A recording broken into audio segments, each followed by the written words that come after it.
امام حسین ابن علی کی زوجہ محترمہ ام البنین یا ام رباب جو علی اصغر کی ماں تھیں، روایات کے اختلاف کے ساتھ 6 ماہ کے بچے کو لے کر آئی، کہا مولا میرا دودھ سوکھ گیا ہے، اگر یزیدیوں کو رحم آ گیا تو اس بچے کو کچھ پانی پلا دیں گے۔ تو مولا حسین بچے کو اپنے جبے میں سنبھال کر لے آئے، کہا اے ظالموں، اے یزیدیوں، تم نے میرے گھر کے ہر فرد کے ساتھ جو سلوک کیا وہ صبح سے ایک تماشا بنا ہوا ہے۔ تم نے فاطمہ کے گھر والوں کے خون کے ساتھ اپنے ہاتھ رنگے ہیں، دیکھو یہ 6 مہینے کا بچہ ہے، ابھی بولتا نہیں، اس کی ماں کے سینے میں دودھ بھی سوکھ گیا ہے، تم چاہو تو اسے چند قطرے فرات کے پلا دو۔ ادھر سے آواز آئی، شمر ذل جوشن نے کہا اے حسین تم جھوٹے ہو، تم جھوٹ بول رہے ہو، بچے کے نام پر تم خود پانی پینا چاہتے ہو، بچے کے نام پر تم خود پانی پینا چاہتے ہو۔ حسین ابن علی نے کہا اے ظالمو، اگر تمہیں ایسا لگتا ہے تو یہ بچہ میں تمہارے حوالے کرتا ہوں، لو تم ہی پلاؤ۔ ظالموں نے کہا، شمر ذل جوشن نے کہا جاؤ حسین کے ہاتھ سے بچہ لے لو، ہم دیکھیں گے کہ اسے پانی کیسے پلانا ہے۔ حسین ابن علی کے پاس آئے، اس وقت بھی ظالموں کے پاس اتنا رحم نہیں تھا کہ 6 ماہ کے بچے کو پانی پلاتے۔ خولی بن یزید یا شمر ذل جوشن کا ایک معتمد خاص تھا، اس نے کہا کہ یہ قصہ ہی تمام کر دو، حسین پھر کبھی پانی نہ مانگنے آئے کسی کا۔ زوردار ایک تیر چلایا، وہ تیر سیدھے ننھے علی اصغر کے حلقوم میں آ کر چھپ گیا۔ وہ بچہ ایک آہ بھرا اور جیسی نرم و نازک گلے میں تیر گیا ہوگا، خون کا فوارہ اچھل کر حسین کے چہرے پر آیا۔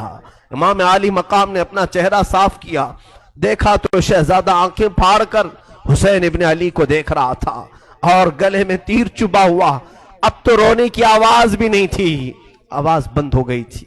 حسین ابن علی نے تیر نکالا اور بارگاہ مولا میں رب ذوالجلال کے حضور آگے بڑھایا، کہا اے رب ذوالجلال، تیرے نبی کے دین کے لیے میری اس قربانی کو بھی قبول فرما لے، اس بچے کو اپنے دربار میں قبولیت کا مقام دے دے۔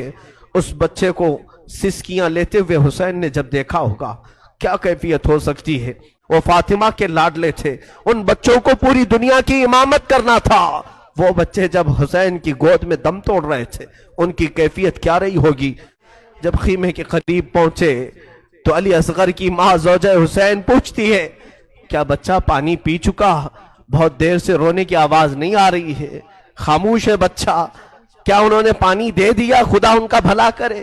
حسین ابن علی نے کہا ام البنین، ام لیلا، تمہارا بچہ اب کبھی نہیں روئے گا، تمہارا بچہ اب کبھی تم سے پانی نہیں مانگے گا، انہوں نے ایسا پانی پلایا ہے کہ تمہارا بچہ اب کبھی تم سے دودھ بھی نہیں پوچھے گا۔ اور چہرے سے چادر ہٹائی تو دیکھا کہ خون میں لت پت بچہ تھا۔ اس لاش مبارکہ کو اس زوجہ امام حسین کی گود میں ڈالا گیا، اس زوجہ پر لاکھوں سلام کہ نہ سینہ ٹھوکا نہ ماتھا پیٹا، بلکہ اس بچے کو جگہ جگہ سے چومتی رہیں، کہا رب ذوالجلال نے اپنی امانت واپس لی ہے، میرے مولا نے اپنی امانت واپس لی ہے۔ ہاں دنیا میں ایک تاریخ رقم رہے گی، لڑتے ہیں شہسوار بڑے بڑے میدان میں، میدان جنگ میں جہاد کے لیے جاتے بڑے بڑے پہلوان، لیکن میرا 6 مہینے کا بچہ قیامت تک ایسا کوئی پہلوان نہیں آئے گا۔ تاریخ رقم ہو گئی کہ 6 مہینے کا بچہ بھی یزیدیوں کے ساتھ لڑ کر کے آیا ہے۔ یہ حسین کا گھرانہ تھا۔ علی اصغر کی شہادت کے بعد گھر میں ایک عجیب سی کیفیت تھی، اللہ اکبر، یہ آخری وقت ہے میرے عزیز ہو۔ حسین ابن علی رضی اللہ تعالیٰ عنہ کے گھر میں سوائے ان کے بیٹے زین العابدین کے جو بیمار تھے، ان کی عمر 22 سال کی تھی، کمزور تھے، بخار زدہ تھے، لیٹے ہوئے خیمے میں بخار سے ان کا جسم تپ رہا تھا، وہ سارا منظر وہ اپنی بیماری میں دیکھ رہے تھے۔ اب کوئی باقی نہیں تھا، بچے کو تک نہیں چھوڑا تو کون باقی رہے گا۔ امام حسین ابن علی رضی اللہ تعالیٰ عنہ نے دیکھا، قرآن کو جلدی سے کھولا، تلاوت کرنے لگے۔ اچانک خیمے کے دروازے پر دیکھا، آہٹ محسوس ہوئی تو اٹھا کر کے چہرہ دیکھا تو امام زین العابدین جبہ پہن کر کھڑے ہیں۔ کہا بابا اجازت دے دیں۔ مولا حسین تڑپ کر اٹھے، کہا زین العابدین میرے گھر میں اب بچا کون؟ میرے بعد ان بیویوں کو کون دیکھ بھال کرے گا؟ ان عورتوں کو کون لے جائے گا؟ اور میری نسل تم سے ہی تو چلنی ہے۔ امام سجاد زین العابدین کو مولا حسین نے روک دیا، بستر پر لٹا دیا اور کہا کہ اب میرا وقت ہے، میرا مقام ہے۔ اسی اثنا میں عورتوں کو کچھ نہیں کہا۔ فضہ کنیز تھی فاطمہ زہرا کی، بلایا، اے فضہ جاؤ، اندر بیبیوں کے پاس ایک صندوق ہے، اس صندوق میں ایک جبہ رکھا ہے، وہ جبہ اٹھا لاؤ، لیکن خبردار زینب کو مت بتانا، زینب سے مت کہنا۔ وہ فضہ گئی، جلدی سے وہ صندوقچہ کھولنے لگی اور جبہ اٹھایا تو بی بی زینب دیکھ لی۔ کہا کیا کر رہی ہو؟ کہا یہ جبہ لے جانے کے لیے مولا نے حکم دیا ہے۔ وہ دوڑتی ہوئی آئی، لا میں یہ جبہ لے کر کے جاتی ہوں۔ وہ خود اپنے ہاتھوں سے لے آئی مولا حسین کے خیمے میں، اور وہ جبہ لا کر کے دیتی ہیں اور پہناتی ہیں۔ امام حسین نے کہا زینب تجھے معلوم ہے اماں کہتی تھیں، فاطمہ الزہرا نے کہا تھا حسین یہ جبہ سنبھال کر رکھنا، یہ تیرے بابا حیدر کرار کا ہے جو رسول اللہ نے انہیں دیا تھا، اور مجھے وصیت کی تھی فاطمہ تیرا بیٹا جب بھی مصیبت میں آئے تو یہ جبہ اسے پہنا دینا۔ زینب کہتی ہیں سچ کہہ رہے ہو بھیا، مجھے بھی ماں نے کہا تھا کہ زینب حسین کبھی اگر مصیبت میں آ جائے، اگر وہ جبہ بھول جائے تو اپنی ہاتھ سے پہنانا۔ دونوں نے ایک دوسرے کو سمجھایا، ماں کی وصیت پر عمل کیا۔ وہ کیسا منظر تھا جب حسین دولہا کی شکل اختیار کر گئے تھے، رسول اللہ صلی اللہ علیہ وسلم کا امامہ پہنا ہوا ہے اور جبہ مبارکہ حیدر کرار کا جو رسول کا عطا کیا ہوا ہے، جعفر طیار کا پٹا باندھا، اور امیر حمزہ رضی اللہ تعالیٰ عنہ کی تبرکات آپ کے ساتھ تھے، تلوار حیدر کرار کی ذوالفقار آپ کے ہاتھ میں تھی۔ یہ سارا منظر پورے خیمے کو رلا گیا، جیسے کوئی جوان شہزادہ دولہا بارات میں جاتا ہے خیمہ حسین سے۔ یہ پوری تیاریوں کے ساتھ حسین ابن علی نکل رہے تھے۔ مجھے وہ منظر یاد کر کے بڑا دکھ ہوتا ہے۔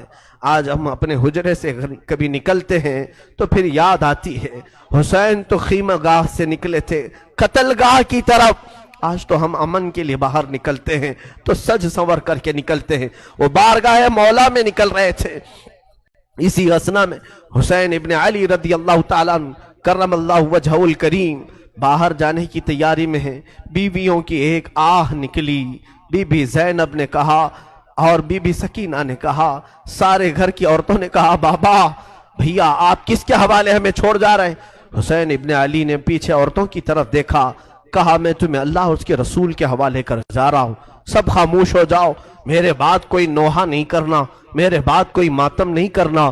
اس کے بعد صبر کی تلقین کی، اور پھر آخری وصیت یہ تھی خاندان نبوت کی بچیاں کبھی بے آبرو نہیں ہوتی، بے حجاب نہیں ہوتی، کسی کا پردہ ہٹنے نہ پائے، کسی کا حجاب سرکنے نہ پائے۔ ساری بیویوں نے سلام کیا، مولا حسین نکل کر اپنے گھوڑے ذوالجناح پر آئے۔ یہ بڑا عزیز گھوڑا تھا، حسین ابن علی کا بڑا وفادار گھوڑا ہے۔ ذوالجناح کو بھی ہم سلام پیش کرتے ہیں کہ حسین کی سواری پوری زندگی بھر وہ لے کر گھومتا رہا۔ ذوالجناح حسین ابن علی کی پیاس کی وجہ سے جب اسے پانی ملتا تو کبھی پیا نہیں کرتا تھا۔ یہ روایات بتاتی ہیں حسین ابن علی کے بعد اس گھوڑے نے کبھی پانی نہیں پیا، زندہ تو رہا لیکن کبھی پانی کو منہ تک نہیں لگاتا تھا۔ وہ ذوالجناح سوار جس کو تیار کر کے خیمے کے باہر کھڑا کیا گیا ہے، مولا حسین جیسی گھوڑے پر بیٹھے، بیویوں کی ایک الوداعی آواز آئی، الوداعی آواز آئی کہ حسین جاؤ خدا تمہارا بھلا کرے، اللہ تمہارا محافظ ہے۔ گھوڑے کو ایڑ لگائی مگر گھوڑا آگے نہیں بڑھتا تھا، گھوڑا آگے نہیں جاتا تھا۔ ذوالجناح کو مولا حسین نے کہا اے ذوالجناح تو نے کبھی میری نافرمانی نہیں کی، آج تک تو نے میری کبھی حکم عدولی نہیں کی۔ تو گھوڑے کو پھر ایڑ لگائی اور اس کے کان پکڑ کر کے کھینچا، وقت بہت کم ہے حسین کے پاس، چل آگے بڑھ، چل آگے بڑھ، آج تو اپنے جوہر دکھا۔ مولا حسین پکارتے رہے، گھوڑا آگے نہیں بڑھتا رہا اور گھوڑا جھک کر کے اشارے سے پیروں کی طرف دکھا رہا تھا۔ حسین ابن علی اتر کر کے دیکھتے ہیں بی بی سکینہ سامنے دونوں گھوڑے کے پیر پکڑ کر بیٹھی اور ذوالجناح سے کہتی ہے اے ذوالجناح کیا تو بابا کو آخری بار لے جا رہا ہے؟ کیا اب تو آخری بار لے جا رہا ہے؟